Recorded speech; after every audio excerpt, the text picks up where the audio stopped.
So tonight we're going to talk about personality disorders. It's a topic that many therapists encounter in their offices. We're going to look at what a personality disorder is, what are the characteristics, the issues of having a personality disorder and a mood disorder, and look at some of the impacts of growing up in a family perhaps where there were family members that had them. So if you look at, so you got the handouts, so that's good, so we'll kind of zip through those as well, and I'll cue you in for when that is. So in order to understand personality disorder, we first have to understand the word personality. Personality refers to individual differences in characteristics, patterns of thinking, feeling, and behavior. We all have different personalities. They're usually developed in an early age. Some of us are happier, some of us are more optimistic, some more peaceful, some pessimistic, miserable, unhappy. Our personality affects how we see the world and how the world sees us. So let's look at some characteristics that I've identified so you can kind of get a bigger snapshot about that. So you can have people who are angry, people who are forgiving. You can have people who cheat and people who are honest. You can have people who are critical or non-judgmental. You can have fearful. You can have confident and courageous. So these are all personality characteristics. You can have jealous, trusting, rude, polite, all different endpoints of what personality is.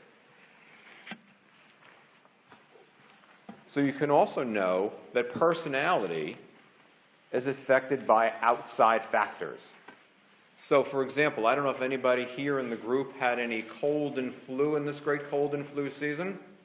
Right? Someone must have had that. I did, right? So, you know, perhaps your personality is different when you have a cold or the flu. I know I wasn't the nicest person in the world. A little grumpier, a little more tired, a little grouchy, not my usual. Well, some people might say it is, but most times it's not.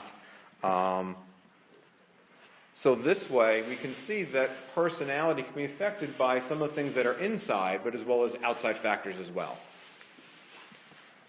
So the question that I always raise in terms of looking at what personality is how would most people handle a situation? That's my rule of thumb.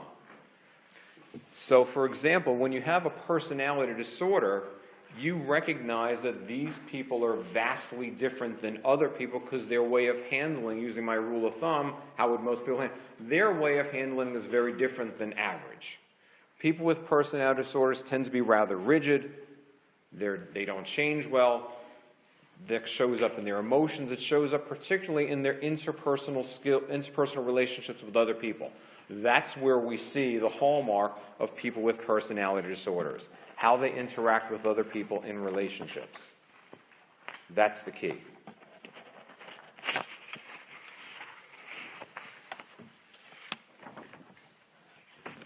So one of the things to note with that is that you notice that how people change in different situations. Okay, so here's my best example. Anybody in the audience a Breaking Bad fan? Anybody? Breaking Bad? No? No, just me. Okay, right? Okay. So in the what would most people do? So I'll just give the scenario, right? So we have a guy early on in season 1 who drives around, his name is Ken, he drives around in his big sports car and the license plate says Ken wins. Now our hero, who's Walter White, who isn't such a hero, this guy's really pissing him off for lots of reasons. So he's upset and he's acting obnoxious and he's going into the convenience store and he's ranting and raving about himself and he almost runs over people in the gas station where he is. So in the what would most people do scenario, they might say something to the guy. They might say, hey, you know, you really need to drive slower. You need to not be such a jerk, et cetera, et cetera. Walter White, our hero, who's narcissistic, what does he do? He takes the squeegee from the gas pump, because it's wet, sticks it under the hood on the battery, causing the car to explode in fire. Right? Most people don't do that. Thank God. So it's a good example. Okay, so the question that comes to mind is what causes a personality disorder? What happens? And my usual reaction is nothing good. So we know that there are some genetic factors. We know there are some family factors. We know that people who grow up in families where there are personality disorders usually don't do so well. So, for example, there was a study done that found that the number of childhood traumas and personality disorders, these are pretty well linked. So if you grow up in a family where there's personality disorder, you have a lot of trauma. And therefore, you have a great chance of developing a personality disorder. Verbal abuse, there was a study of 793 mothers and children, singular. They discovered that when households with verbal abuse, it was 3 times as likely to have children have borderline, narcissistic, obsessive-compulsive, or paranoid personality disorders. So growing up in a family is clearly one of those factors towards having a personality disorder, having lots of issues. We'll see that later. Okay, so here's the thing. When I was in college and graduate school, whenever we learned these kinds of things, just like medical students, you automatically discovered that you had all of them. Okay, that's not true. But every time you learn something, oh, I got that, oh, I got this, and that's not true at all. So what we're going to do is look at some of the ways that this plays out and understand that according to the DSM, the Diagnostic Statistical Manual, we're on the 5th edition. Impress your friends with that knowledge because everybody wants to know this. 5th edition, this is the way that we diagnose people. It allows for us to look at people clearly with multiple diagnoses. So to keep this as simple as possible, there are a number of axes, but in axis 1, we have mood disorders, anxiety disorders, addiction issues. That's keeping it simple. And then on axis 2 is where we have the personality disorders. And they have their own classification. And also note that in the, I have all of these, which you don't. We also have different levels of functioning for how people function. So as we describe this, we're going to see that there are some people that have got some pretty significant illness, significant problems, but there are also people that have the very same diagnosis that are very functional. So we'll talk about that too. So for example, you can have depression and you can have a personality disorder because that's how the DSM works.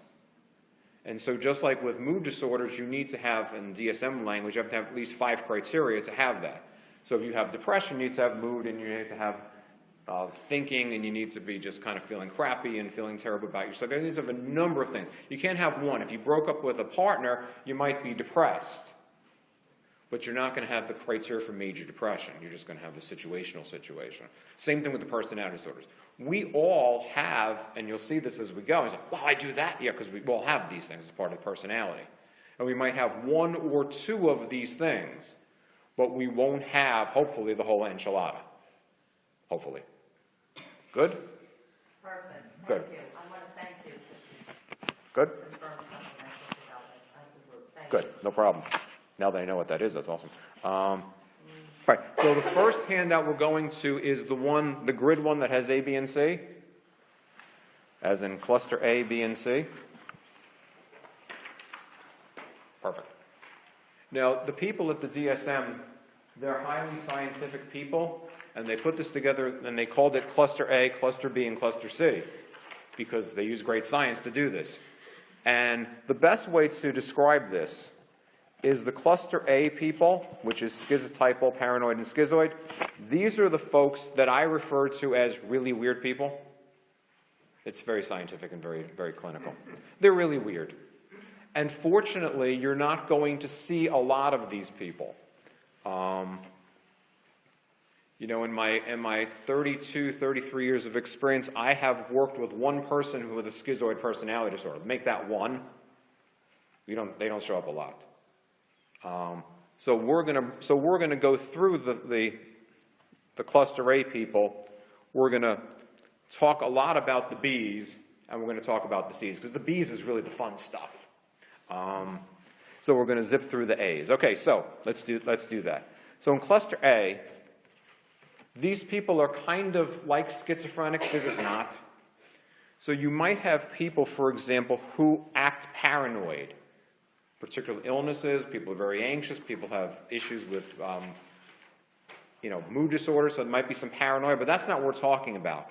We're talking about people whose personality is paranoid. It's how they see the world. So people with paranoid personality disorder, you can see, They're suspicious, they're cold, they're humorless. It's how they see the world, it's how they do the world. They don't act paranoid, they are paranoid. That's how they see the world. You also have the schizotypal people. They're like schizophrenics, they're not. But again, it's how they see the world. Their thoughts are real. They have magical thinking.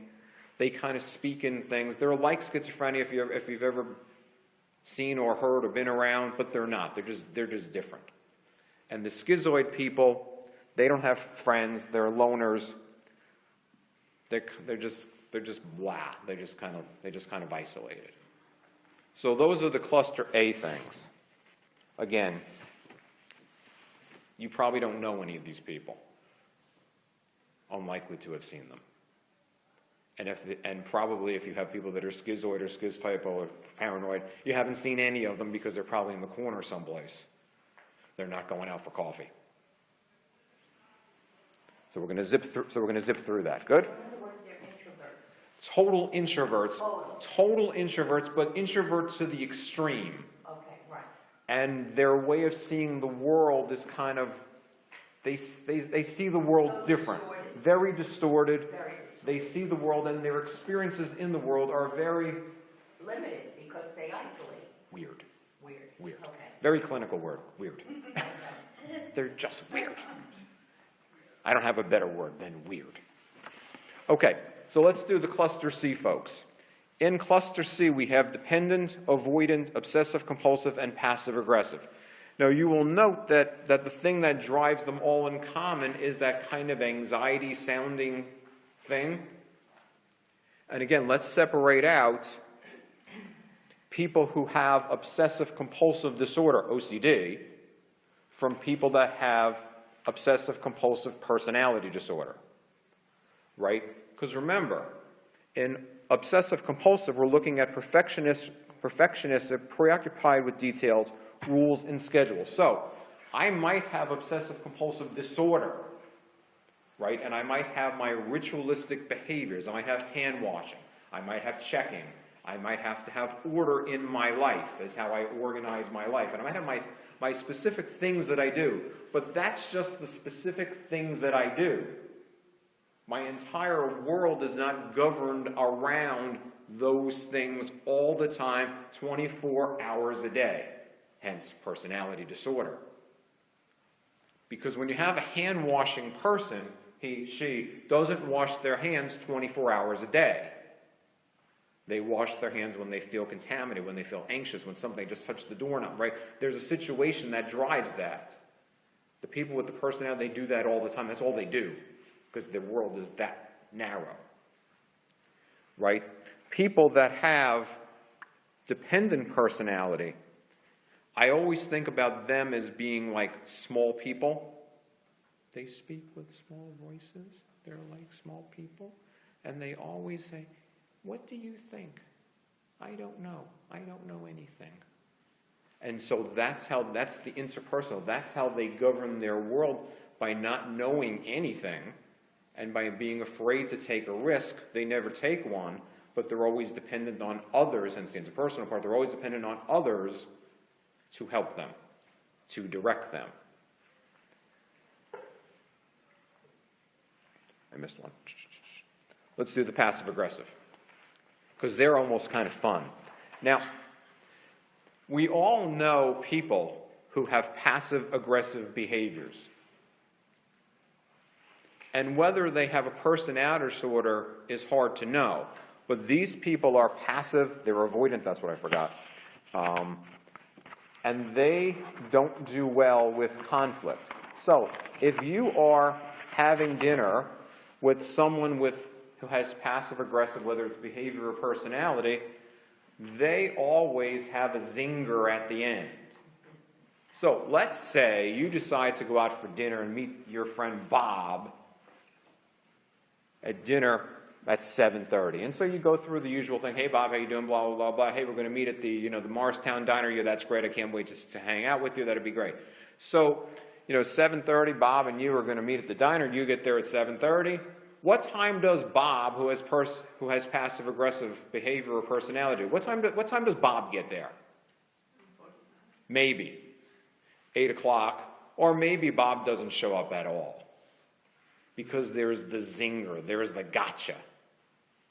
And so, because they don't do well with conflict, there's the gotcha. Like the avoidant people, right, because we're in this anxiety thing, avoidant people with avoidant personality disorder, they look like people with social anxiety. They don't do well in social situations.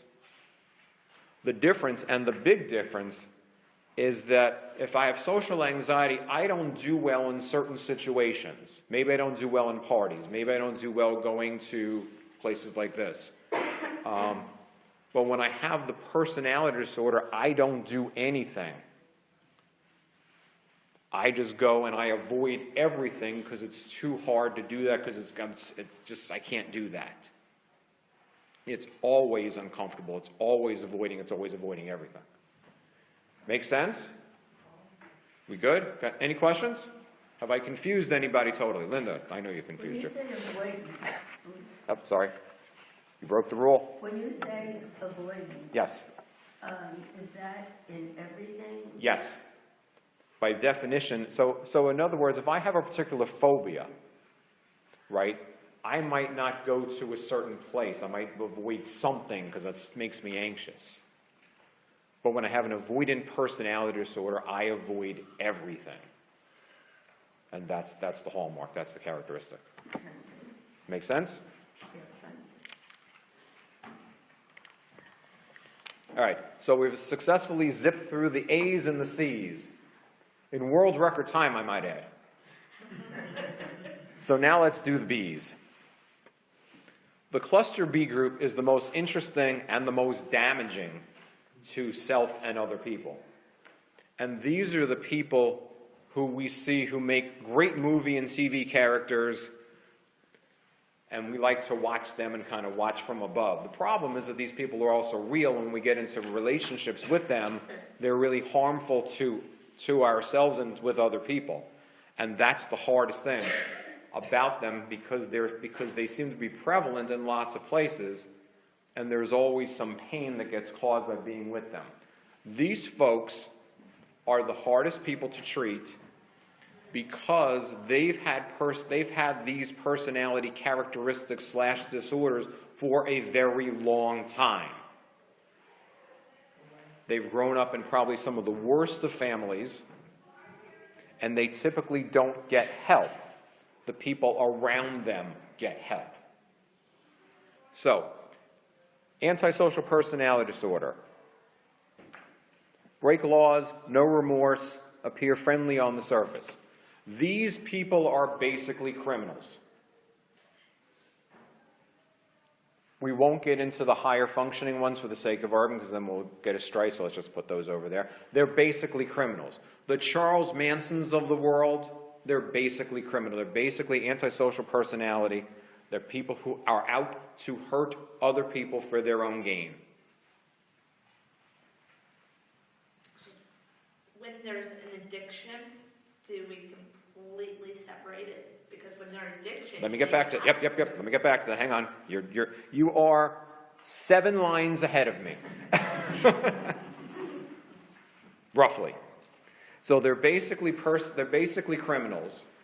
And there are also those nice people that you meet around senior citizens who befriend the senior citizens and are doing these nice things to help Edna with her laundry and her grocery shopping and cleaning her house and putting an addition and making things handicapped access and regaining Edna's trust. And then they get access to Edna's bank accounts, and then they swipe all of Edna's money, because that was their motive in the first place. Those are those nice people who do that. Yes. And so, because they don't have remorse, they see the world very simple.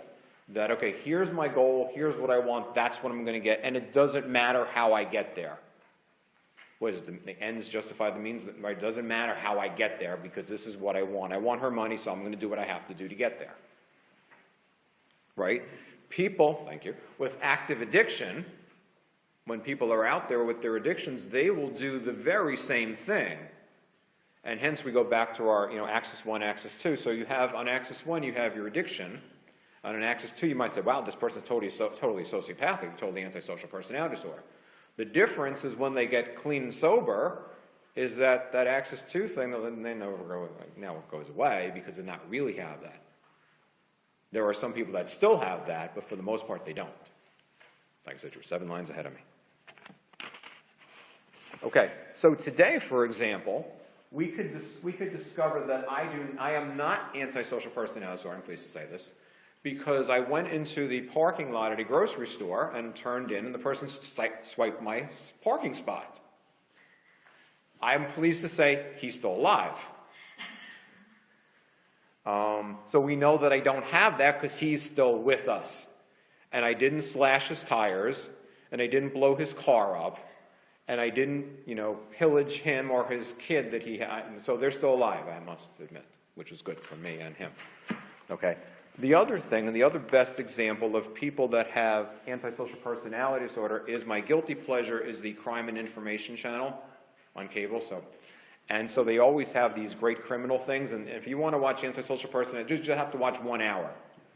So the episode that I saw the other day had the nurse person who killed her physician husband to get his money, which was very fascinating about how she did that, which I won't spoil it in case that comes back around. So these folks are total criminals. They only care about getting what they want, and they don't have remorse. And because they don't see the world in 3 dimensions, they see the world in 2 dimensions.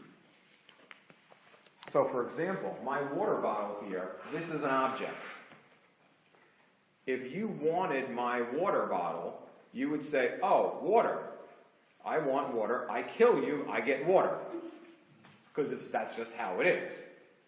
Because people are not 3-dimensional objects. They're 2-dimensional objects. They do what they have to do. And you're invested in your own needs. Self. The thing that you will notice about the cluster Bs is it's about me. Well, not me per se, but me. Because it's not because the other person doesn't matter in the exchange. It's all about me. That's the hallmark. So, histrionic people, they're impulsive, they have false emotions, they have inappropriate sexual behavior, they need to be the center of attention. These are people who can cry at the drop of a hat, and they can do anything, anytime, as long as they get that attention. Because remember, personality disorder, right? This is how they need to govern their life, is by being the center of attention. So they will do things, not like the sociopath, not like the antisocial personality, but they will do things to garner themselves lots of attention. And they will be impulsive, and they will be reckless, and they will do that, and they will just be demonstrative in their behavior, but it's all about themselves. So let's spend most of our time on the other 2, which are the narcissistic and the borderline. Okay, so narcissistic personality disorder are some of the most center stage, self-absorbed people who also happen to be evil. And that's the key. Again, people with narcissistic personality disorder, they do not get help. They do not get help. Because there's nothing wrong with them. They are great. We are blessed to be in their presence and breathing the same air as them. Blessed. And I'm glad that I've allowed you to come into my world to breathe my air, because if not for me, you'd all be dead. Thank you. Right? So let's note that. So if you look at the handout, it's from a book entitled Loving the Self-Absorbed by Nina Brown. And there are 30 things that typically, when people are around these narcissistic personality disorder people, they experience some of those. So I will tell you that in my office, when I've given this quiz out, and I've said, so how many do you get? I've had a couple of 30s, I've had a couple of 29s, a couple of 28s, and kind of like 27 with a couple of maybes. right? So when you are around people that have this, you have the bullseye, right? This list is really good at describing the bullseye. So if you look at it, constantly looks to you to meet their needs, expects you to know what they need, desire, needs, gets upset when they are perceived at being critical, seeks attention, acts childish, finds fault, becomes angry, uses your disclosures to criticize, blame, discount you, is controlling, lies, distorts, right? So you can see all that. These are not nice people to be around. But the setup is that they come across as being nice people initially. And then all of a sudden, once you're with them, then comes the bait and switch. And then they have all of these behaviors. Does anybody know, involved with anybody like this? Anybody? So our person with 5 letters who is a political person who usually used in things like cards and assorted other things, yes, that gentleman would seemingly have a number of these. Yeah, we're not making a political statement. We're just using an example of 30 characteristics. But when we start looking at them and looking at how they, because remember, it's interpersonal, right? So it's how these people, and they're just big notable people, interact with other people. And that they are the smartest people in the room, and they know more, and they can write executive orders because they can. And because when they don't get their little plates thing, then they get into a little temper tantrum and say, it's not fair. Anyway. You also just identified something really important. What's your name? Sudhir. Sudhir, yes. Very important thing, which doesn't get captured here.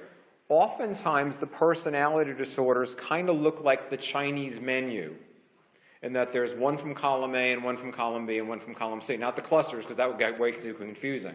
But what you don't typically have is pure personality. You don't have a pure narcissist. You don't have a pure antisocial. You have a little antisocial, a little narcissism, a little borderline. They're like the Chinese menu approach. So although we're looking at the characteristics like this, in real life, you get a little of this and a little of this and a little of this. That's a good point. One of the things that's in the little known department, which I'll tell you, because you don't tell anybody, if you look at the DSM, which probably no one in this room probably has done, in the back there is the new proposed characteristic for how the personality disorders were going to go. So instead of getting out of the A, B, and C, they were going to make it a spectrum approach to make it more realistic for how it really shows up. And in order to have narcissism, you were going to have 4 of these and then some of these. And if you're going to be antisocial, you're going to have 4 of these for sure and then some of these. But they wimped out on doing that, so that's just... They haven't proven that there is a gene that gets transmitted from parent to child. I suspect it does, but it doesn't matter, because if you grow up in that scenario, it's as good as there is a gene, because it's what you know. So either you are, so when the person grows up, there's damage to them as a result of having one of these folks as a parent, and then when they go out and seek their partner, there's a real good chance that they will find a person similar or 180 degrees opposite that person. Either way doesn't work out so well. So no gene, but probably just as good as having a gene, because the patterns just seem to repeat themselves. And that's the thing that you see in personality disorders. You see multiple patterns, multiple patterns over time in history. So you'll have a 3-generational pattern or a 4-generational pattern. Or if you look at what's fascinating is that if you read the Charles Manson biography and you read about his early life, he grew up in the most god-awful family that you could probably grow up in. Alcoholism, physical abuse, verbal abuse, emotional abuse, cruel, heartless, mean people. That was his dad, right? So it's not a surprise that he became the monster that he was, and I'm be willing to bet that, you know, Manson's father wasn't such a great catch either. And so we probably go back multiple generations and see how that pattern repeats.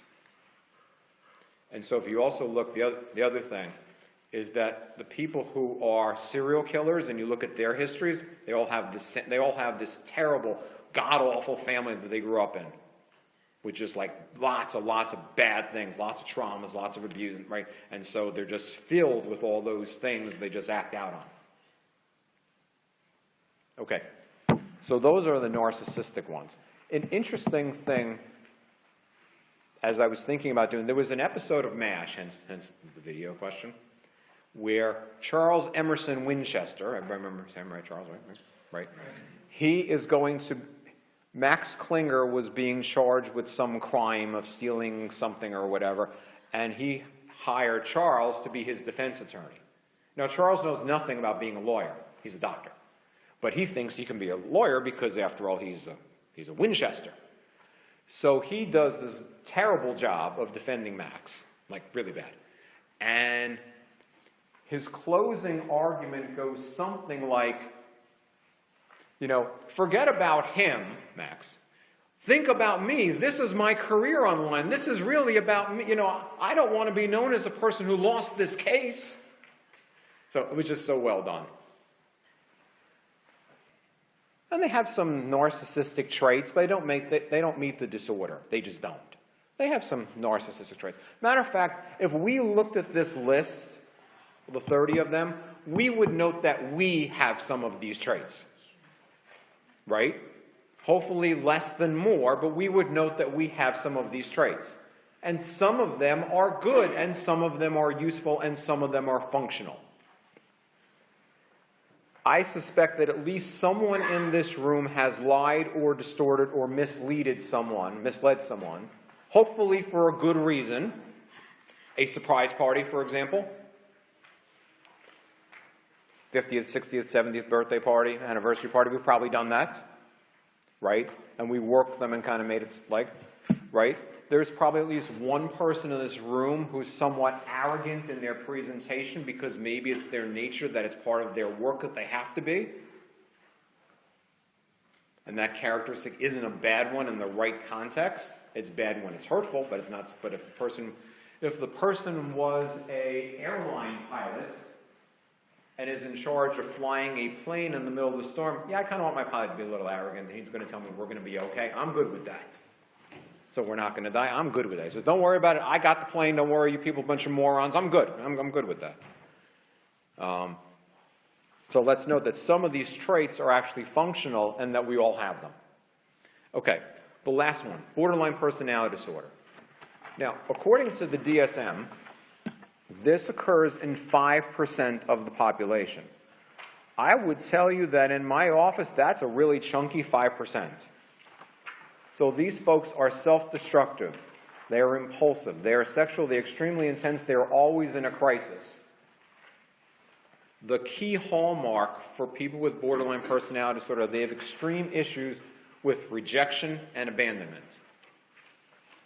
Their perception is that they are being rejected. Their perception is they're being abandoned. So again, in a relationship, when you break up with this person, what you get is extreme manipulation, rage, histrionics, tears. You can't do that. I'm going to kill myself, etc., etc. So it's all about that manipulation, that power, that extreme part. So again, we have a quiz. So let's go to the next handout. So this quiz is written from the point of view of the person who has it, because the interesting thing is where narcissists and antisocial people, antisocial personality disorder, sociopaths, because it's easier, don't come to therapy. Borderline people come to therapy because their viewpoint of the world is that they're usually upset, they're usually in pain, and they usually have, and the world isn't treating them well, so they're very upset. So the BPD quiz, borderline personality disorder, the BPD quiz is written from the point of view of the person who has it. So you note, usually intense, unstable, alternate between extremes of over-idealing or undervaluing people who are important to me. I was telling this story to a client today about the one person who's ever stormed out of my office. And the person was saying that I was this great therapist and I was smart and I was awesome and I was, able to make all these great connections. And she repeated this over and over several sessions that I'm walking on water. I mean, I'm ready for, they're going to put me in the Hall of Fame any day now. And I joked with her, that if you keep this up, I'm going to get a nosebleed because I can't be any higher on the pedestal here.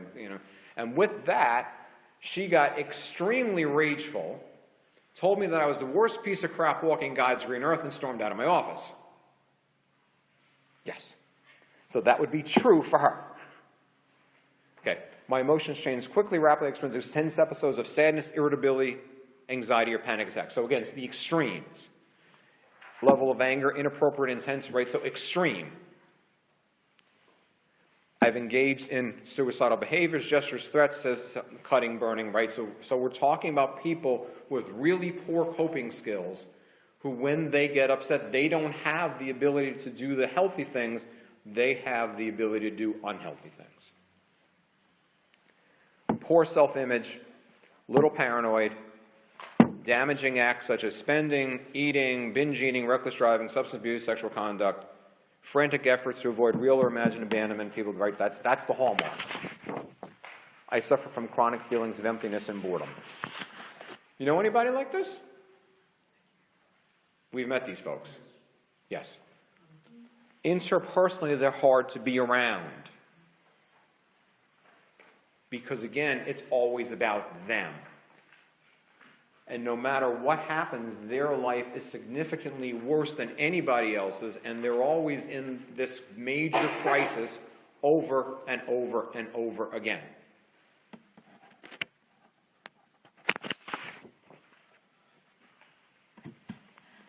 So here's something worth noting. I talked about this earlier. So we've looked at these people in the clusters, right? And we've seen some really extreme behaviors. But let's note, there are some really functional people who have borderline personality disorder, who have narcissistic personality disorder, who have antisocial personality disorder. They do quite well. They are professionals. Again, just like with depression and bipolar disorder, it's the functioning that's the key. Because there's a number of people who are here today that have mood disorders, but they're not in the hospital. But the number of people that have mood disorders then are in the hospital. And the same thing is true with the personality disorders. They're not slicing themselves up every single minute. They may have done that for sure. We're not doing it now. They may have had terrible relationships. They still might have terrible relationships, but they're better. They're learning to manage their feelings better. They're learning to handle things. So again, you have people who are, a mess. They're, in the psych hospital because they have borderline personality disorder. But you also have people who are teachers and lawyers and doctors and professional people, executives, vice presidents, presidents. That was not a political statement, please. I didn't mean like that. Who also have these disorders, but they're also really functional. Because the person lacks the ability to handle the feelings. Because in some families, the feelings aren't handled. They're not even accepted. So the person doesn't know what to do, for example, with anger. So they get angry, they get frustrated, they don't know what to do with it. They don't have the coping skills, so what do? They just do something. They might punch the wall. They might take it out on themselves. They might, do something, they might drink an entire bottle of alcohol. They might do, God knows what they might do. Behavior versus personality, right? A teenager is going to be reckless, impulsive, not have the best coping skills, but they're not going to typically do this every single day in every single situation. They're probably not going to be in school with a razor blade and cut themselves when the teacher said that that they can't go to the bathroom. Personality disorder. Right? And time is also again, let's go to functioning, right? The person who's more higher functioning has an ability to manage it, and so, teenagers grow out of this. Okay. People in their 20s, 30s, 40s, they don't grow out of this. So again, it's where it is, and it's also in the context that it happens. What do you mean by the Borderline personality disorder happens interpersonally. Teenagers are erratic everywhere. They're, right, because, you know, something happened and it's the end of the world, because they're teenagers. But once you kind of talk with them, they can kind of work it through and recognize that it's not the end of the world, that they're not going to be the least popular person in school, and that everybody's not going to hate them, and they. Person borderline wouldn't be able to. They can't. They have a poor. They have little ability to do that. It is the end of the world. And they just Right. turn you off. Yes, that's it. So the context also makes a difference. See, here's the interesting thing. That's a great question. You can grow up in the most god-awful family in the world, but if you have something inside of you to get you out of that, somehow you do okay, and you don't. You may have some of the traits you may have, but you do okay, and you know, get a little therapy along the way, or you do some type of self-help, and all of a sudden you're just a better person. So it's not an automatic, and that's the really interesting thing. That I've worked with people.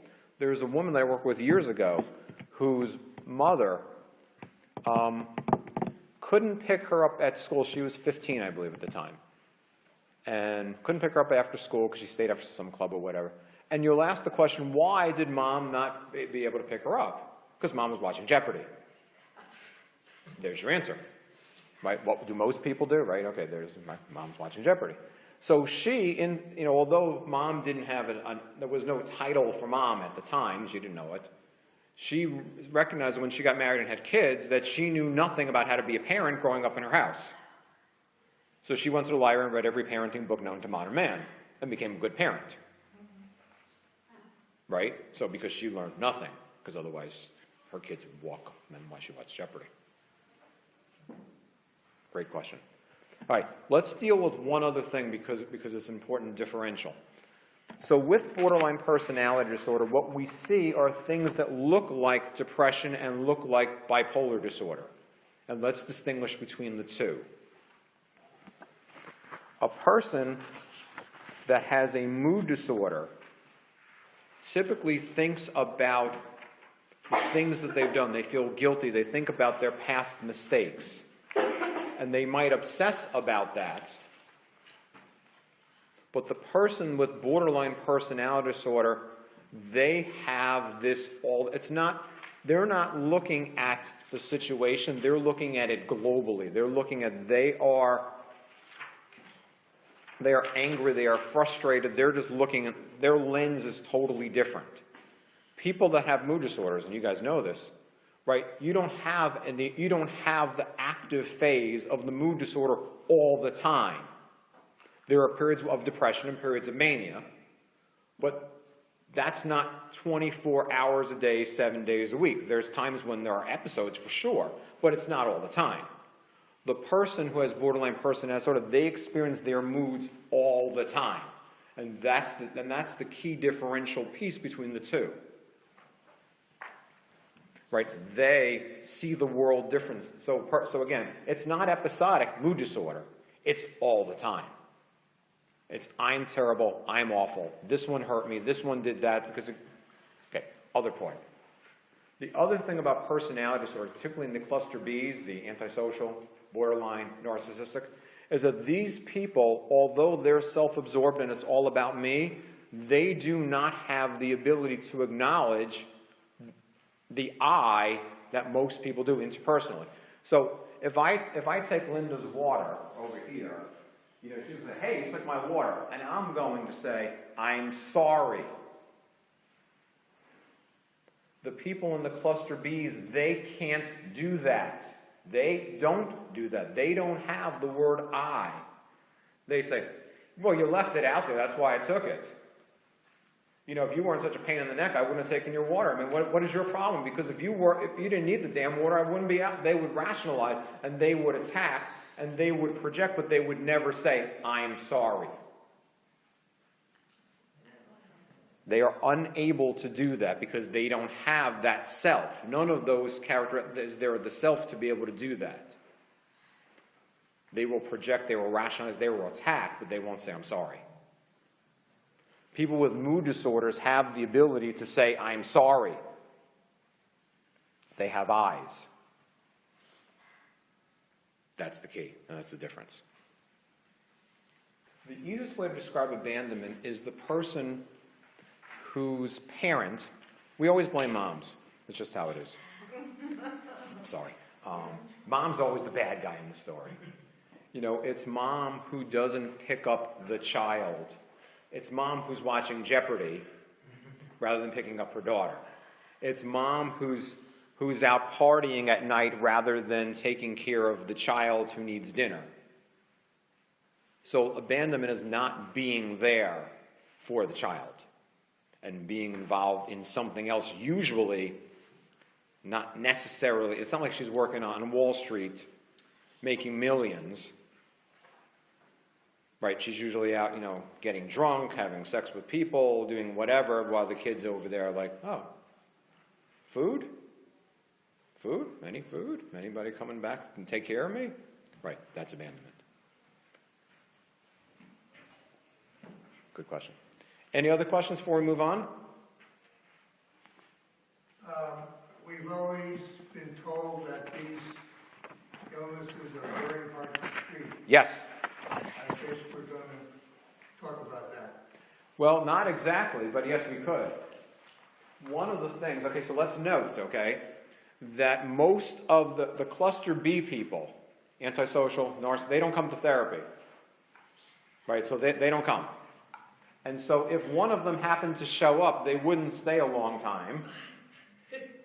Right? So there's not a lot of successful outcome. People with borderline personality disorder do go to therapy and do succeed because they learn some really good tools and techniques in terms of being able to have, one, an interpersonal relationship with someone, therapist, who actually is there with them constantly and doesn't reject them and doesn't abandon them. And what happens, so they learn that concept of, okay, yes, this is how things work in the real world, and they develop trust, which they've never had. They also learn some important skills. One of the key skills for people with borderline personality disorder is what's called dialectical behavioral therapy, DBT, in which the person learns how to manage their feelings, how to manage their thinking, how to manage all the things that are off in them. And it's kind of like the installation crew comes and installs the things that have never been installed before, and the person learns to master when they get really pissed off. Instead of going and cutting or drinking or smashing a window or doing something really dysfunctional, they might grab an ice cube.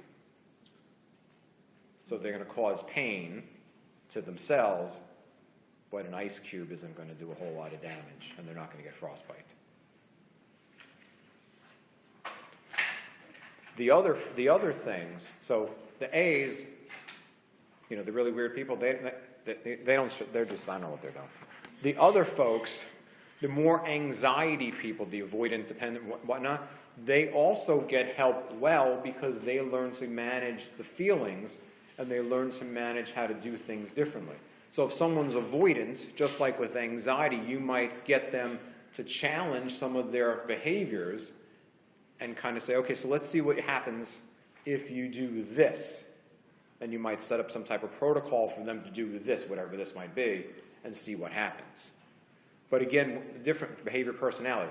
Behavior, if you have a person who has a phobia, they're afraid of car washes, they're afraid of claustrophobia, right? So they can't do the drive-through car wash. You can give them tools to manage the car wash. It's behavior. If the person is avoidant, you can give them the same tools, but you're going to have more no's. You're going to go to the car wash, no, I can't do that, I can't do that, I can't do that, I can't. You're going to have more no's than yeses. So the change process is very, very, very slow. Right? And, you know, the people that, you know, since the antisocial people typically end up in jail, they don't get a lot of treatment, but they make for great stories. And they make for great movies. Right? Do you know about, okay, well, segue. Do you know about the story about the jail up in upstate New York where the two prisoners enlisted the one woman? Yes. You know that story? Right. I can't wait till this movie comes out. This is going to be the greatest movie in the world. Right? Because this is such a great story. of the person who enlists the woman, and they have sex with her, they both, and the goal is that she's going to come out, and she's going to take them out of the prison, and that they're going to kill her husband, and then they're going to go to Mexico. Right? That's the plan. Now, the woman obviously is not the sharpest knife in the drawer, but she was so deluded, because that's what happens. Let me get back to that. When you get involved with people that have these personality disorders, you lose your ability to think and be logical. You lose all logic. So you get sucked up in the oh yeah, this person's really into me, this is really good. And so they were asking her to commit thousands of felonies in the jail, bringing in saws and knives and tools, and yeah, that's okay, we can choose prison, yeah, no, that's okay. You know, they asked her for special favors, they got in the sewing room, they're doing this, they're doing this. She broke hundreds of laws in the jail. And so they said, yeah, you know, it's okay, well, you know, you'll go and you'll kill your husband because you don't like him anyway, and then we'll go to Mexico. Okay, so he's going to be an accomplice to murder. And then these nice men, who are past murderers, are going to take her, this very nice woman, to Mexico. Really? I don't think so. She's going to be the first ditch they can find, but she thinks they're going to Mexico. They might have gone to Mexico. So they're great. So these guys are geniuses. I mean, like they're highly skilled antisocial personality disorders, except like most criminals, they make the tragic mistake. The person they enlisted, the woman, you know what happened the night that she was supposed to pick them up at the jail, the night they were going to escape? She was at the ER having a panic attack. For real? For real, true. This is a true story. She had a panic. Right. At the end, she's at the ER having a panic attack, so she doesn't show up. So they're like wandering through the woods in upstate New York. Right. One of the guys ends up in a cabin and sees alcohol, so he just has to drink the entire bottle, hence making him not such a great escape person. He gets killed. The other guy escapes for a while, and then he gets captured. Can't wait for the movie. That's going to be awesome. So not a lot of therapy for them. Right, because remember, we have our multiple axis, right? Axis 1, axis 2. So the person who comes in, person who's bipolar and actively manic, if we look at any of our personality disorder things, they're going to look like any of them. Like the alcoholic's going to look at antisocial, right? So they're going to say, oh, this person's just unstable. They're probably borderline personality disorder. You know, there's no reason to give them medication because medication doesn't typically work, blah, blah, blah, blah, blah, right? And the other way around is, okay, well, this person, you know, typically it's the other way around. The person that's got borderline personality disorder presents as being depressed, major depression, or bipolar. So they get treated according to they have bipolar disorder, but they really don't. They might be medicated for bipolar, but what they have is personality disorder, which is kind of like no harm, no foul. Like the medication's not going to hurt. And in some situations, the mood stabilizers actually kind of work to stabilize the person's erratic mood. So it's kind of like, okay, it's not bad, but it's actually the wrong diagnosis. That happens all the time. And so, if you have a person who gets hospitalized and is not the nicest person in the hospital, Well, because they're traumatized, they're right, in the hospital. right, We talk about it. Okay, thank right, you. right. So they're not going to be at their best, right? So they might be loud and obnoxious, scared, but loud and obnoxious, and they might act out. You know, there's a good chance that they're going to get a personality disorder label because they're a pain in the ass. Or they may even be acting criminal. Yeah. Right. Right. Okay. Right. But they may not have that. And they don't a lot of times. They may not have that, so they get misdiagnosed as having that because they're just being a pain in the ass. And it's way easier to diagnose them as having personality disorder than a pain in the ass disorder because it doesn't exist. Eventually it will, I hope, right? Pain in the ass disorder, yeah, I know a Or lot the of people. III syndrome disorder. Yeah, Right. that's what about me. There's a lot of correlation between people with addictions and people that have, you know, terrible. But these particular guys, they were career criminals. The one guy had been incarcerated for some other murder before, and he served his time, and he got it. And so they're you know, probably as if But they must have something if they're acting. yeah, they're antisocial personality disorder. Yeah. Yeah, right. You know, probably if we get to, hopefully someone will do the case history of these people when they were younger, and we'll get to see that they probably didn't grow up in the best of A lot of criminal minds. Yeah, You'll learn right. a lot, okay, Miss Mommy? Okay? All right. So, okay, so let's do the last part. It's the growing up in the family with someone that has it. So in looking through this, the easiest way to describe this, Janet Woititz back in the 1980s wrote the book Adult Children of Alcoholics. And so she came up with the laundry list, which is the first one, the laundry list, about growing up in an alcoholic family. And some of those seem to really hit home for people that grow up in personality disorders. So don't spend much time reading that. I just want to note that. Look at the other list, which I think is a bullseye, which is the other laundry list. And so that list, I think, really captures what happens here when you grow up in a really dysfunctional household.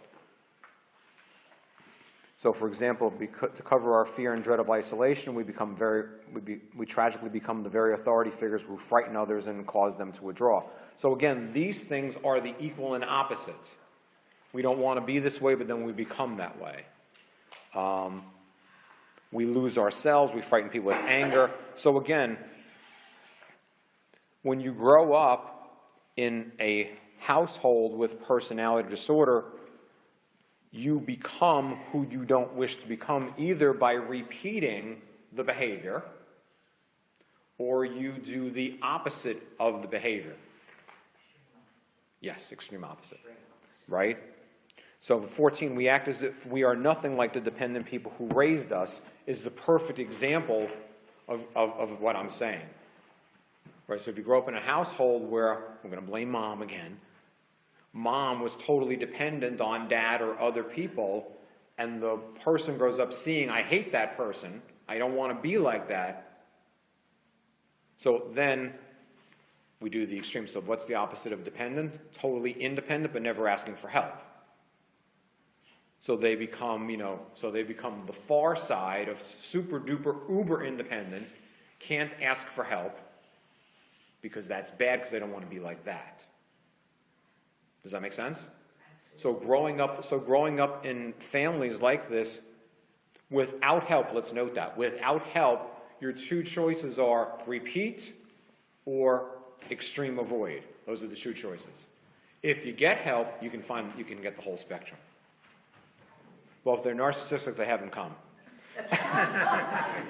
Because they're going to tell me how great they are. And they're the greatest thing walking God's green earth, and I should be pleased to have them as a client. They're going to tell me that.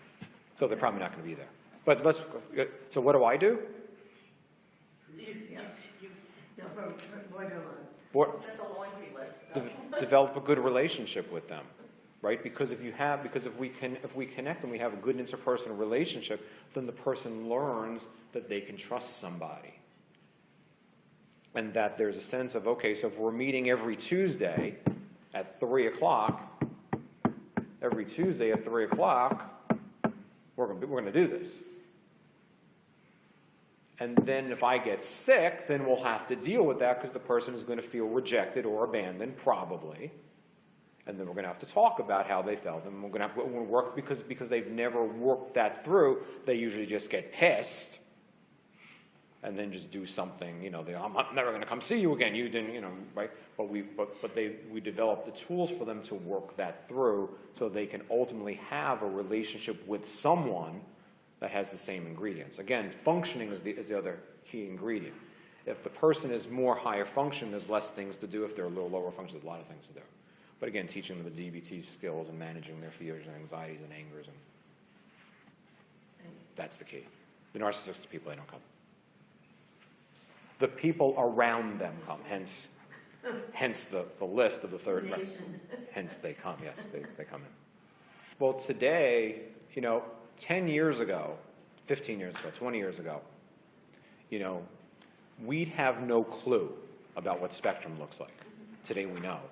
And we know, and we can kind of use the rule of thumb, what would most people do in the situation? Because that's also applicable for other things. So the person that's on the spectrum, they don't do things that everybody else does, typically. So that's kind of clear. Well, okay, let's look at that. And interpersonally, they totally don't do what everybody else does. So it's a clue. And so you hope that you get around good medical people good psychiatric people who can make the diagnosis and treat accordingly. That's the key. Forget about the therapy, right? The key is the diagnosis of what you have to get the right help, to get the right medication, and then get the right people who know how to work with that. That's the key. And and the best part in this day and age, is every day there's a new medication that comes on the market, that we know a lot more. There's more things, and my hope is that sometime before I retire, we'll have our little portable PET scans, so that we can see, oh, they need the blue medication. They got too much blue in the brain, right? And that's my hope, and that will be groundbreaking and changing for so many people. Especially PTSD. Right, exactly. Major. Right, because when you see the pictures of the people when they've had PET scans, it's like, wow, it's really obvious what's going on in the brain, and of course they're doing what they're doing. But we don't have the ability to do that. But maybe somewhere down the road we will, and be like, he needs the blue medication because that red stuff is really too much. So it's about diagnosis. And the medical diagnosis. That's the key. All right, and early intervention, which is the other key. Right, of course. Right. Elementary school. Right, because again, the amazing thing, back to the spectrum, right? You get kids who are diagnosed with that at young age, and they get the early intervention in the home. And then all of a sudden, what they didn't have, now they have. And so, and it'd be the same for any of the personality disorders. If magically, there was an early intervention for, and you have the person with, borderline personality disorder, and they see that, or the mom's like this, and well, let's do something early, then there's a much better chance of adjusting that. Let me say one other thing before we call today a day.